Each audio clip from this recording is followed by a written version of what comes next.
आमर जतिक coastal belt रे जहाँ ड्रेनेज इश्यू अच्छी सेटा सफिशिएंट कि ना आउ थे रिव्यू करा जाओ कारण गत मौसुमी अधिवेशन बेले मुझे पचारि आमर एग्जीक्यूटिव इंजीनियर को से कहते 30 कोटी टंकाटा सफिशिएंट होनी पूरा केन्द्रापड़ा जिला मुझे गुरुत्व दौर केन्द्रापड़ा जिला उपरे तापर कथा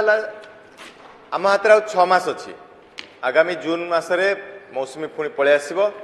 एवं जो पाटनाली जो सोठगुड़ा अच्छी से पुणी वाटर लॉगिंग समस्या अच्छी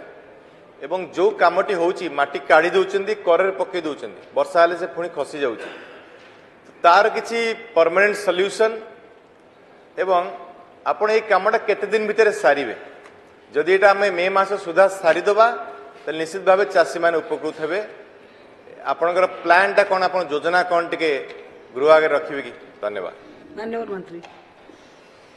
माननीय स्पीकर मैडम माननीय विधायक जो कनसर्न देखी जे निश्चित भाव में यहाँ गोटे मूलरू भी कही जे कोस्टल एरिया रे सब गोटे बड़ समस्या एवं तांकर जो उद्वेग रही आमे